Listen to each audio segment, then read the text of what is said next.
Let's try this again. Hi, this is my audience for my speech. Say hi. This is the waiver. They all consent to being recorded in this process. Here's my, no card, nothing on the front back. So, I'm gonna move the camera now to over here and let's do my speech. Alright, let's go. So, my speech today is on data collection. Everyone has social media accounts. I know all of you have Facebook. That's how we set this up. But do you know that Facebook, along with many other social medias, are collecting your private data? What happens is they use this data, they collect it, they use it for many things, whether it be ads or more nefarious purposes. And today I'm going to be discussing why that should be prohibited, or at the least highly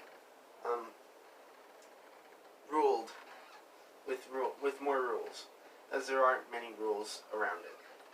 So Facebook is the biggest person in this kind of thing. They have collected pretty much everyone's data. If you have a Facebook, they have your data. I'm sorry, but that's just a fact of life at this point. But the reason data collection is so dangerous is because it can be leaked. It can be breached. Nothing is safe, especially when it comes to internet. So, back in 2018, there was a breach that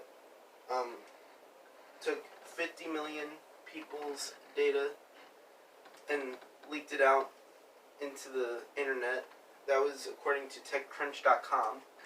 And the next year, 419 million accounts were breached and leaked onto the internet, and that's according to Forbes.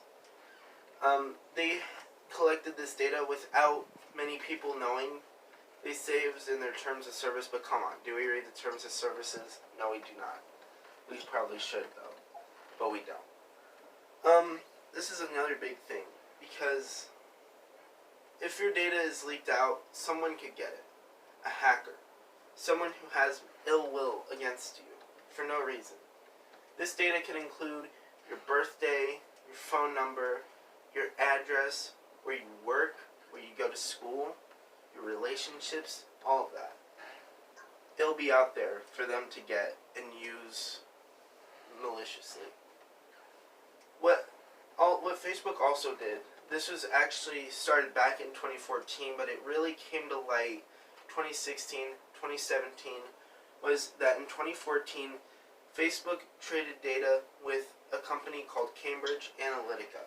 What Cambridge Analytica does is they use data to help with political stuff, make political ads, targeted political ads for people, primarily pro-Donald Trump ads, because they were connected to his campaign at that time. Luckily, Cambridge Analytica is no longer with us, thank the Lord. But how many accounts were traded in the 2014 trade? Were 87 million accounts. That was in 2014, before the last two breaches I talked about. This wasn't a breach, but it was a trade-off of data, which means Cambridge asked, Facebook delivered. This was hidden from the public eye for years until, like I said, 2016, 2017, when it came to light. Some of this data was collected through apps connected to Facebook. One called This Is My Digital Life was a test. It was one of those Facebook tests that you take, like, which celebrity are you, or something like that.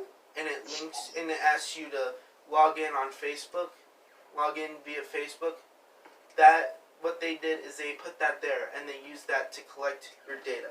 So even if you weren't a Facebook user, they still got your data. They used this to create targeted ads for people, targeted ads for, they used this data, they decided who would vote for who during the election, and that's what they did. They made targeted ads. which, in my opinion, is very disgusting and should not be allowed. And that's one of the reasons why it needs to be regulated or just straight outlawed. Another thing is that the government, even though we want to believe that they're doing something, the sad thing is they're actually doing stuff that would pretty much allow this to go on. Right now, we are in the middle of a pandemic and people can't really do much about anything. And that is giving the government the opportunity to possibly pass an act called the Earn It Act. What is the Earn It Act, you may be asking? Well, it would basically be an act, if passed, which would allow the government, mainly NSA types, to basically have a backdoor into your phone, any social media apps you have, and what that would do is that would allow them to see what you do, or even collect all your information on what you do. Another app that I wanted to talk about is TikTok. We've all heard of TikTok, we've all seen the memes and everything, but TikTok is not talked about enough in the data collection department because it is very guilty of this. And, well, you know China, right? Pretty sure everyone knows China and how they are. What happens is, according to a class action lawsuit filed in California, TikTok collects users' data. And you may be thinking, okay, at this point that's standard for social medias. But there's more to this story. They collect users' data, and it was revealed because in this lawsuit that they send this data back to China, to servers in China. One labeled bugly.qq.com is owned by a company named Tencent. This is a big company, and they have stocks in a lot of companies, not just in China, but all around the world, including some video game companies. That's why the Blizzard drama a few months ago with censorship was a big deal. What would a Chinese company need with your data? That's my question. Not much. You don't live in China. You don't do anything in China. Why do they need your data? Well, a lot of people assume that this is for the Chinese government to collect information on people so that if they do happen to come into China, that there will be repercussions. Because if the data they collect is not just your TikTok videos or your TikTok dances. It's stuff that is off of TikTok. They collect your user data, and they also collect your websites that you visited. So say you visited a very anti-China website talking about why China is bad, about all the censorship and communism in China. They'll have that against you. And that could be used against you if you go to China. And that could result in jail time, unfortunately. So, what are some ways that we can prevent data collection by these social media companies?